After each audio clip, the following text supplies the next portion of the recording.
Papakita ko sa inyo ang aming bakuran. Aming bakuran na puro tanim. Ito, ang palaya. Ayan, puno ng papaya. Tapos, ito, kalamansi. Ito, kamote. Kamote. Tapos ito, rambutan. Puno ng rambutan. Yung nasa likod ng rambutan ay, ano nga yun? Ano nga yan? Suha.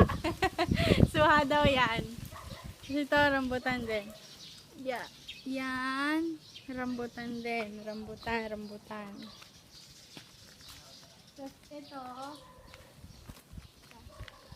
ito, kalabasa. Ito daw ay sitaw. Sitaw. Yan, okra. Yan lang. Maraming salamat.